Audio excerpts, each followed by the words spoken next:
కడప మహానాడుకు వచ్చే అతిథులకు భోజనాలు అందుబాటులో ఉండేలా ప్లాన్ చేసింది టీడీపీ. భోజనశాల కమిటీ ఆధ్వర్యంలో 3 రోజులకు సరిపడే భోజనాలు అందేలా ఏర్పాట్లు జరుగుతున్నాయి.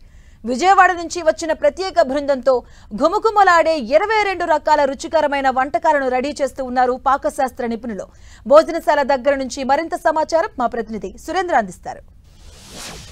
మహానాడుకు వచ్చే అతిథులకు ప్రతి ఒక్కరికి భోజన సదుపాయం ఏర్పాట్లు ముమ్మరంగా సాగుతున్నాయి.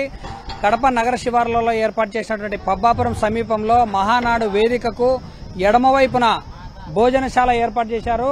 మన వీడియో జర్నలిస్ట్ వేణు చూపించేటువంటి ప్రయత్నం చేస్తున్నాడు. అక్కడ ఎదురుగా ఉన్నటువంటి రేకుల షెడ్డులోనే 3 రోజులకు సరిపడే భోజనాలన్నింటినీ ఉదయం టిఫిన్తో మొదలుకొని మధ్యాహ్నం లంచ్, రాత్రి డిన్నర్ 3 పూటలకు సరిపోయేటువంటి 3 రోజులకు సరిపడినటువంటి భోజనాన్ని అందించే ఆ షెడ్లన్నీ కూడా మనం గమనించవచ్చు. ఆ షెడ్లతో పాటు ఇక్కడ నా వెనకల ఉన్నటువంటి ఒక లారీ ద్వారా మనం గమనించవచ్చు మన వెనకాల ఉన్నటువంటి వంటకు ఉపయోగించే సామాగ్రి. అంటే ఇక్కడ కూడా గమనించవచ్చు పెద్ద పెద్ద అండాలు. అంటే వీటిలోనే మనకు 3 రోజుల పాటు అతిథులకు అందించబోయే ఆ భోజనాన్ని అంతా కూడా ఈ పెద్ద పెద్ద వంటలు చూడొచ్చు. గ్యాసుల మీద ఉన్నటువంటి పెద్ద పెద్ద చెరవలు, ఆ గంపలు, అలాగే ఆ మనుషులు అందరినీ కూడా మనం గమనించవచ్చు. ఎందుకంటే వీళ్ళందరూ కూడా విజయవాడ సమీపంలో ఉన్నటువంటి హిందూపురం అనే గ్రామంలో ఉన్నటువంటి వ్యక్తులు. వీళ్ళందరూ కూడా మహానాడుకు వచ్చి భోజనాన్ని వడ్డించి ఇక్కడికి వచ్చే అతిథులకు అందించే ప్రక్రియలో భాగంగా నిమగ్నమైనారు. అలాగే అంబిక అనేటువంటి ఒక ప్రైవేట్ ఏజెన్సీ ద్వారా ఈ భోజనాన్ని అందించే ప్రక్రియ మహానాడులో ప్రత్యేకంగా నిలుస్తుందని చెప్పవచ్చు. ఎందుకంటే 3 రోజుల పాటు సాధారణంగా ఒక పెళ్లిలో 500 మందికి భోజనాలు వడ్డించాలంటేనే ఎంతో కష్టంతో కూడుకున్నటువంటి పని. ఇక్కడ లక్షలాది మంది వచ్చేటువంటి పరిస్థితి ఉంది. వాళ్ళందరికీ కూడా ఎక్కడ నిర్విరామంగా అంటే కంటిన్యూగా టిఫిన్ మొదలుకొని భోజనము రాత్రి వరకు కూడా అన్ని సదుపాయాలు ఏర్పాటు చేయడానికి మహానాడులో ఇదొక ప్రత్యేకంగా మనము చెప్పవచ్చు. వీడియో జర్నలిస్ట్ వేణుగోపాల్తో సురేంద్ర, 10 టీవీ, మహానాడు భోజనశాల దగ్గర నుంచి. కడప మహానాడులో గోదావరి రుచులు అదిరిపోనున్నాయి. మహానాడుకు తరలివచ్చే అతిథులకు తొలిసారిగా దెందులూరు మామిడికాయతో తయారు చేస్తున్న ఊరగాయ ఊరించిపోతుంది. ఇక దెందులూరు నుంచి ప్రత్యేకంగా తెప్పించిన 25,000 మామిడికాయలతో ఊరగాయతో పాటు ఘుమఘుమలాడే మామిడికాయ పప్పును కూడా తయారు చేయబోతున్నారు. ఇక 3 రోజులు జరిగే మహానాడులో ప్రతి ఒక్కరూ దెందులూరు ఆవకాయ రుచి చూడబోతున్నారు. ఇక దీనిపై మరింత వివరాలను మా కడప ప్రతినిధి సురేంద్ర అందిస్తారు.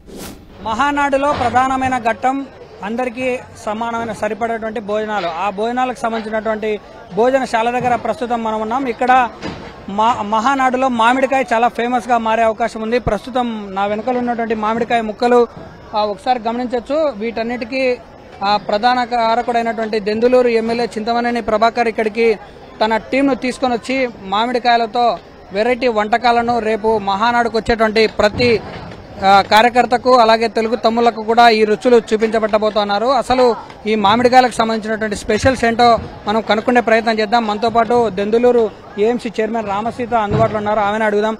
మేడం, అసలు ఈ ఆలోచన మీకు ఎందుకు వచ్చింది? మామిడికాయలు ఇక్కడ ప్రవేశపెట్టాలని చెప్పి ఈ రుచులు చూపించాలనేనా? మా స్వీట్లని ఎవరైనా ప్రొవైడ్ చేస్తారు. గోంగూర పచ్చడి అనేది ఎప్పుడు పెడుతున్నారు, మామిడికాయ పచ్చడి అనేది ఎప్పుడు కూడా మహానాడులో పెట్టలేదు. అందుకని మా ఎమ్మెల్యే గారికి మొన్న పొద్దున్నే ఆలోచన వచ్చింది, మనం పట్టుకెళ్ళి చేస్తే ఎట్లా ఉంటుంది, మీరు ఎన్ని మనందరం చేయగలమని అడిగారు.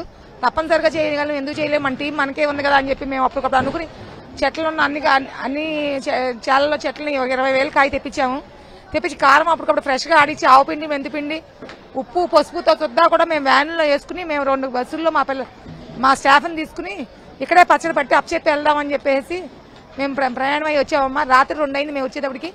తెల్లారిపాటికి 5 o'clockకే మళ్ళీ ఇక్కడికి వచ్చి ప్రాంగణానికి వచ్చి మామిడికాయ పచ్చడి స్టార్ట్ చేసాం. ఈ మామిడికాయ పచ్చడి ఈ మహానాడులో ఇవ్వాలి, వచ్చే వాళ్ళకందరికీ రుచి చూపించాలనుకున్నారు. ఇదే మొదటిసారినా? గతంలో ఇలాంటి మామిడికాయని ఎవరికైనా పరిచయం చేశారా? లేదమ్మా, గతంలో మామూలుగా మా లోకల్లో మా కోనసీమ ప్రాంతాల్లో పెడతాం కానీ ఎప్పుడు కూడా మహానాడులో మామిడికాయ పచ్చడి ఎప్పుడు ఎవరో పెట్టలేదని చెప్పి మా ఎమ్మెల్యే గారికి చింతమనేని ప్రభాకర్ గారికి ఆలోచన వచ్చి ఇది ఆయన అనుకున్న 5 నిమిషాలకే మా అందరికి కోఆర్డినేట్ చేసి ఇచ్చేసారమ్మా. అంటే ఇక్కడికి వచ్చే టీంలో ఎంతమంది మెంబర్స్ ఉన్నారు? ఇవన్నీ మీ సొంత ఖర్చులతోనా లేదంటే పార్టీ ఖర్చులతోనా? ఇదంతా కూడా ప్రభాకర్ గారి సొంత ఖర్చులేనమ్మా. సొంత ఖర్చులు, మన బస్సులు కానీ అన్ని కొనటం కానీ ఇవన్నీ కూడా మా ఓన్ ఖర్చులతోనే చేశాం. కానీ ఎవరిని ఏ టీంలోని ఎవరిని కూడా ఆయనకి ఎప్పుడు 1 రూపాయి అడగడం చేత కాదు, ఎప్పుడు 1 రూపాయి తీసుకోవడం చేత కదమ్మా. 65 మంది బస్సులో వచ్చారమ్మా. 15 మంది కొట్టేవాళ్ళు ఏమో వ్యాన్ మీద వచ్చారు, లేడీస్ ఏమో బస్సులో తీసుకొచ్చాం. వెనకాల మేము కానీ మా ఎమ్మెల్యే గారు కానీ 10 కార్లలో మేమందరం వచ్చామమ్మా. అంటే ఇప్పుడు మామిడికాయ పచ్చడి అందించేసి మీరు వెళ్ళిపోతారు. అంటే ఈ రోజు మీరు ఇచ్చే 20 గిన్నెలు దాదాపు ఈ 3 రోజులకు సరిపడే వాళ్ళకందరికి అందుబాటులో ఉంటాయి.